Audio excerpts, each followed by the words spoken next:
Hi, Jake Smith for the House of Rohl here. In this short video, I will show you how to install the rough, flush the valve, and install the cartridge and trim. As I do this, I will highlight some of the great features and benefits of the R23 2R3 function system. The R23 has one rough that supports two cartridges. One version can be two dedicated functions and is considered high efficiency for water-saving states like California. The other cartridge can have shared ports and up to 3 functions. The rough is the same, and the cartridges for your installation ships with the trim. The valves are solid brass and made in Canada. You may order the valve in half-inch NPT, PEX, or expansion PEX connections. You're seeing it in PEX connections here. On all of the valves, the hot inlet is always at the 9 o'clock and the cold inlet is always at the 3 o'clock.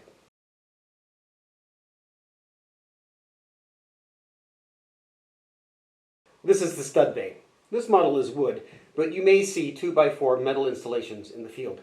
The first feature I want to talk about is the plaster guard. It's to protect the valve after installation and during the mounting of the solid surface or tile.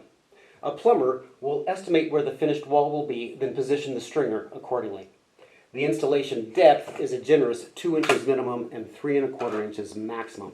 And if needed, there are 3/4 inch and 1 1/4 inch extensions available. The guard clearly has indications that show the minimum and maximum measurements. The R23 has 2 outlets, one at 12 o'clock for the shower and the bottom outlet for either at the tub or for the hand shower. The service stops are on the hot and the cold inlets and are in the open position on removal from the box. To operate the stops, use a standard slotted screwdriver. The stops are open at 3 and 9 o'clock, and to rotate them into the closed position, put them at 12 and 6. You will also notice that there is a service plug that allows for flushing of the valve prior to installation of the thermostatic pressure balance cartridge. The cartridge will be supplied with the trim. This is a service-saving step and prevents the cartridge from being damaged prior to flushing.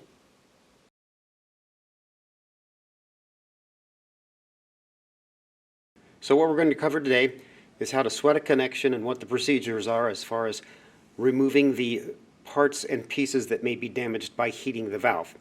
The R23, the R45, and the R51, they all share the same type of stop. This stop is held in with small clips. It's very easy to remove these clips, remove the service plug, and then make your sweat connections. The R23, the R45, and the R51 all share something which is good for the installer. There are installation mounts called dog ears that are on the valve, placed at 11 o'clock and 5 o'clock respectively.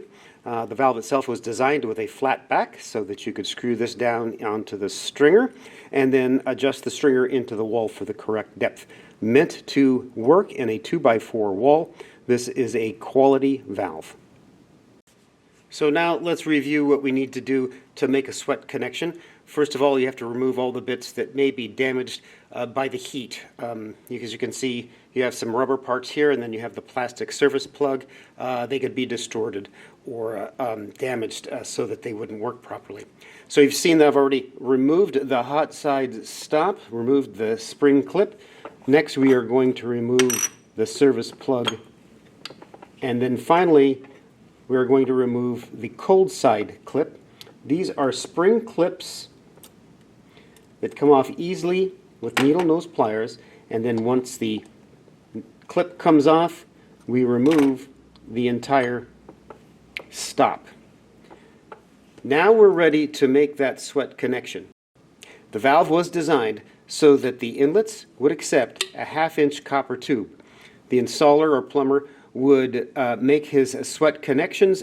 Now with the sweat connection made, we've already installed the hot side stop and retaining clip that's here.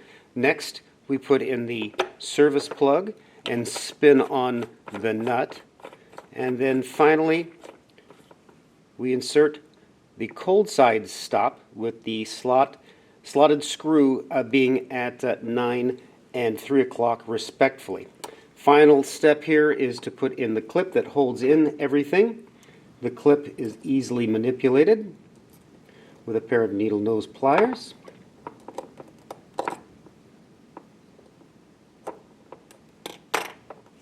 Once everything is back together again, we're ready to install it into the stud bay. First, let's remove the mud guard and pack a rag or material around the valve to prevent water from getting into the wall. Leave room to access the service stops. The reason there is a service plug is to allow the installer to remove the plug and flush the valve, then install the cartridge. The cartridge is designed to last 5 to 7 years with normal use, but will quickly fail if debris is allowed into the cartridge through an unflushed hot or cold inlet. Verify the stops are in the off position. They should be at 12 and 6 o'clock respectively. Then remove the nut using a wrench and using a cloth to avoid being sprayed by any pressure that might be left in the line. After the nut is off, remove the plug and discard it. Next, we will flush the valve. Plug the area around the valve with a cloth similar material. Leave the stops exposed, and the factory suggests flushing the valve for 20 seconds. We will not do that today, but we will open and close the valves fully so you can see how that operation is done.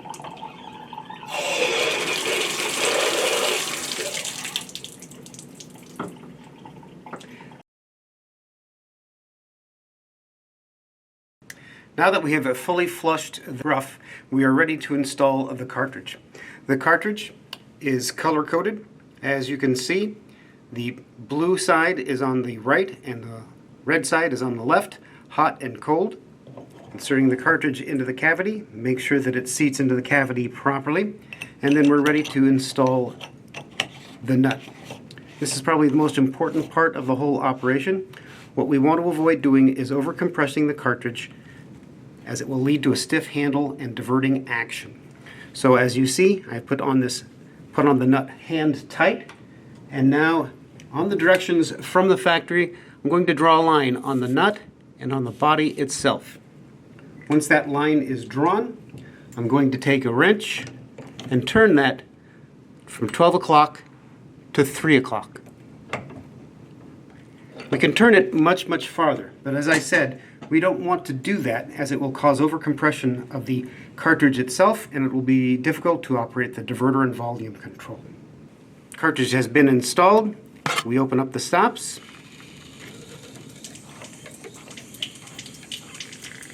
And make sure water is getting to the cartridge, and as you can hear, there is some water that are coming through there. So once we know that the cartridge is operational, we are now ready to install the trim.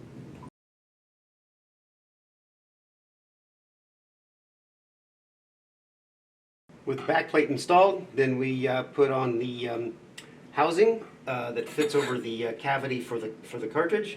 You'll notice on the housing that there is a hole, a weep hole, and we want to place that weep hole at 6 o'clock. What holds the housing into place is the chromed, what we call a nut. It's not technically a nut, but it is the housing nut that is decorative and will hold everything into place.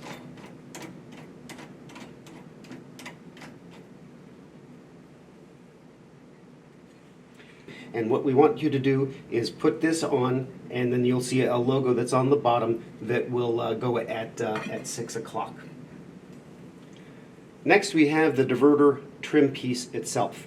You'll notice that there is a longer screw that's on the bottom, in this case for a handle, and then a shorter Allen key that's on the top.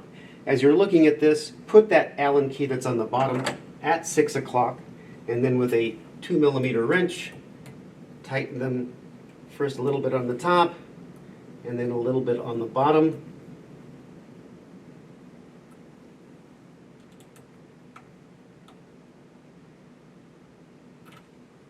And this might be the second most critical thing that's in this assembly. These Allen keys hold the diverter handle into place. They must be firm when they're installed.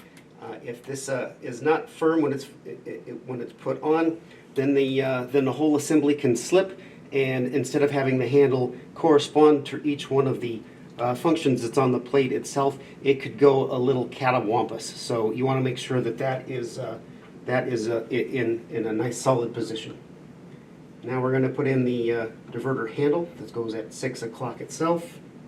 And then we have the screw cover cap that goes on the top. It covers the top Allen key.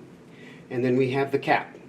In this case, this cap is a pressure fit, and you'll see that the temperature logo is on there. You want to make sure that temperature logo is readable, and that the arrows that are on that go on the top.